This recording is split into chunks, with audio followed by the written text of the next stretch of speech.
Stuntin' is my habit, and you know my habit stuntin'. I come for everything because I ain't come for nothing.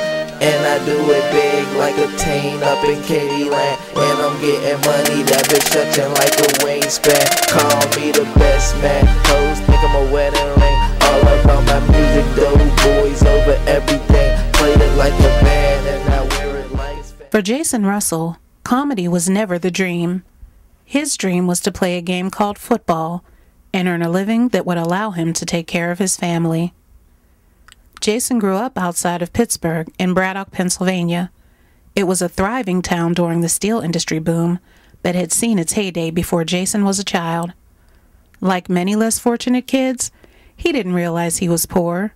He had his family, his friends, and his community. We didn't have many things around here, but we didn't have no playgrounds, we didn't have no football field. We used to play football, We used to play football in the cemetery. I mean, that was it. I mean, we literally would, the cemetery literally blocked off. They didn't even put people there. Somebody would be having a funeral. We'd be sitting there playing football next to them. It was that bad. But we played basketball in the alley. It was called the alley. We didn't have places for us to go, so we had to make our own. I know Jason for like over 20 years. You know what I mean? We basically grew up same neighborhood. You know what I mean? He's the same guy he is now. Just that he's a cut up. You know what I mean? Real funny dude. Real outgoing, social person. You know what I mean? I grew up in a household, a mother and father. They've been married for 40 years, so I know a lot about marriage. My dad's a deacon, my mom's a deaconess, so, they kept me from doing a lot of things that I wanted to do, so I was fortunate to have that. But when I grew up, I always wanted to be a football player. First, I wanted to be a cop, just like every other kid wanted to be. I wanted to be a cop, so I used to be cops and robbers. I wanted to be the cop. I wanted to lock people up. You know what I'm saying? All of a sudden, NWA came out with a song, and all of a sudden, I ain't gonna be it no more. A cop has never done anything wrong to me personally, but the fact that everybody else said, "Oh, fuck the cops," I ain't want to be with the cops no more. You know what I'm saying? So that was that. But eventually, I started playing sports, and I wasn't good at first. I really wasn't good at all. I had friends, that were way better than me in football and basketball. I mean, my boys used to play football in this yard. I barely got picked up. Nobody wanted to play. I mean, and as time went on, I got better in basketball. I stunk. My brother was good. Even he ain't picked me up on his team when we used to play when we was kids, But eventually I got taller. I kept practicing. I got good. So then as high school went on, and colleges are calling me, eventually I was thinking, well, maybe I could be in the NFL. He was always younger than me. So Jason was younger than me, I guess. I didn't really interact with Jason too much when we were younger. But I remember, as he started getting older and him getting into football, he was really good, at football, and then he went to school. So I guess, yeah, when we started getting older, I know he had a really good shot of making the NFL, definitely. At Cincinnati, the coaches moved Jason from his natural position of safety to defensive end. Although he played well at times, it wasn't until he moved back to safety that he would start getting interest from NFL teams. The dreams of NFL were really still flowing my way of going there. But, that didn't happen for all kind of reasons. After I left Cincinnati, I kind of decided that, I was getting calls from a couple of agents to work out for a couple teams. Miami, Oakland. Just small little free agent calls, I had a guy that, I went on with his agency here in Pittsburgh, and the Steelers are one of them. His main class played for the Steelers. So he said, "You want to play for the Steelers? Try out." I'm like, "Yeah, it's my hometown. I could play here for Steelers. I've been here. I don't want to play for any other team but Steelers." But eventually, the tryout came with the Steelers. It wasn't good, basically. I mean, this wasn't a good trial. I was nervous, and it just all sense of skills just went out the window. I don't know what happened. I was running my 40. I got too nervous. I was running my 40-yard dash, and it's supposed to be like a straight line. Like you're supposed to run from here to there, straight. When I ran, I don't know what happened. I got so nervous, I took a turn here and actually hit the guy that was clocking me. That actually tore my time up, and it was just like, oh yeah, you gotta come back another day. By that time, I said, man, I got a whole nother life to live. I'm done with this.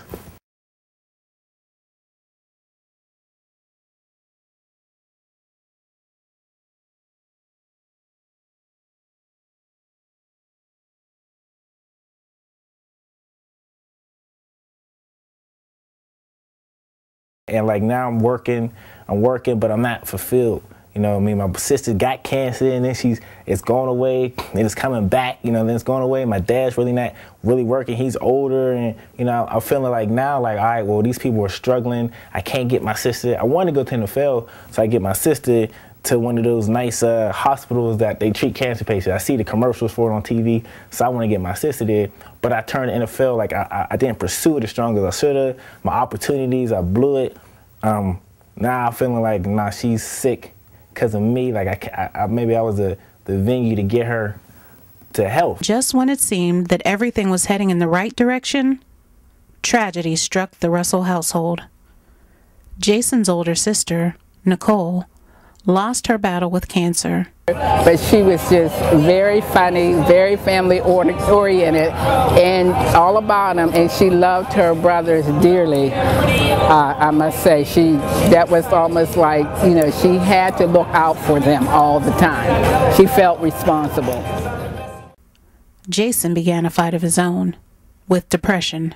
And now there's like really no bright spot in my family. And you know, it's in order to put a spark, you know, time was struggling. I mean, I really struggled a lot of times. You know what I mean? There was times where I thought about, like, I would drive because life was just too much for me at the time. I would drive on a parkway with my eyes closed. Like, just take me away. I don't, like, it's not worth living. This is not worth living. I drove one time so frustrated with life, I just went on Parkway. It was 3 a.m. in the morning. I started driving down Parkway East with my eyes closed. I said, I'm gonna do this for 10 seconds. If I don't die, then I'm supposed to live.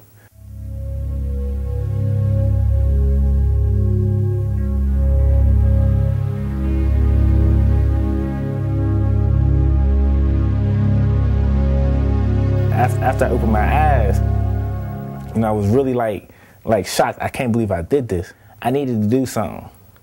So that's when I started like comedy. When that revelation came, J Russ, the comedian, emerged from behind the curtains and onto the scene. He brought with him Nicole's gift to make others laugh and smile. He knows he can't bring his sister back, but J Russ envisions making people laugh and bringing joy to as many people as he can with his jokes. Like comedy really like start like fulfilling that void. Like it gave me that same passion that football had gave me. I mean, like nobody wants to get cheated on. It's tough. Like all of us have something in common tonight. We've either been cheated on, we've cheated on, or we're the person that the other person cheated on with. I was fortunate enough to be all three. Now I've known J Russ probably about a year and a half. Dude is crazy, man. He's off the chain. I love his ambition towards the comedy game, because what you really find a lot of times in young comics is they don't want to do the work. And one thing I found out about my boy J Russ, man, is he's really putting in a lot of work so early in the game for him to be such a young comic in the game. His strengths are more or less basically just being a pure writer. Like he writes, and every time I've seen J Russ perform, I've never really seen him repeat too many jokes. I can honestly say that, man. I've seen him perform probably about a total of about, I don't know, 8 to 10 times, and I may have heard the same joke probably like twice. Dude is constantly writing, man, so that's something that a young comic really don't have. He actually, when he actually called me and told me that he was performing at the Improv, and he was telling me like this was a real, like it was something he always wanted to do. I was kind of shocked because I never thought that was something he had passion for, but he was telling me like ever since his sister had passed, and he really was like, you know, life is short. You got to go out there and live your dreams out. So I was proud of him. I was happy. I was excited. At the same time, I was like, is he funny? He was always funny, as you know, being younger. He always has a story to tell, you know what I mean?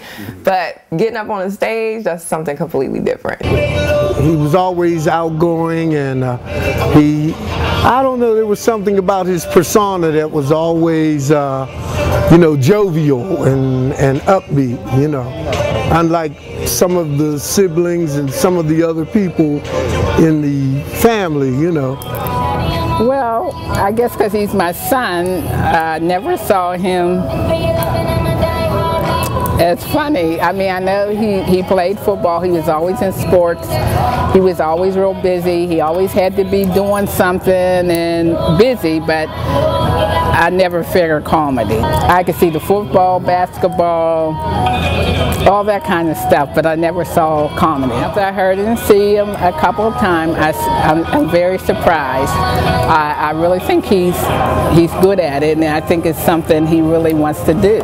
We were looking at him in the athletic arena, and we were kind of seeing him venture into that aspect of life, and he just kind of like flipped the script on us totally. But it's amazing, and you know, we try to encourage our children as much as we can in life, and I'm really happy for him, and we'll support him as much as we possibly can, and you know, we just wish the best for him, and our prayers are with him consistently. What's up, guys? I'm Jessica, model of the month for StillCityLive.com, and I'm here with J Russ for his show Time for a Little R&R featuring T-Robe. J Russ, tell me, what are your influences for comedy? My influences for comedy, I mean, I like Seinfeld. I like a whole diverse people, like Seinfeld, Eddie Murphy, Rob Stapleton, Bill Cosby, Steve Harvey, like just about anybody do comedy. I watch them, I like them.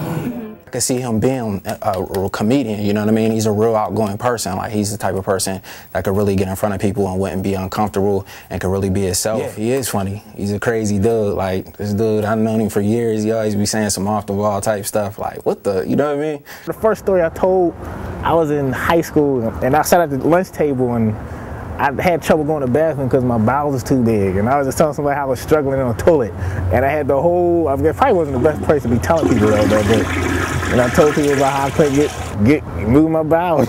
You know, everybody was laughing at the table. I went to his open mic night, like, you know, Wednesdays at the Improv, so there's a bunch of comedians there.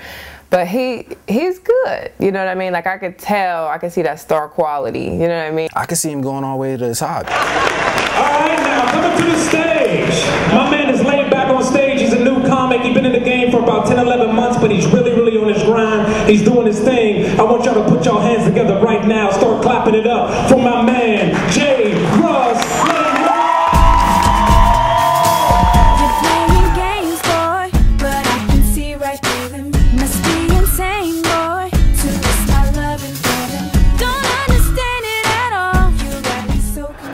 Y'all know we'll go to a movie and see about 3 or 4 movies in one time.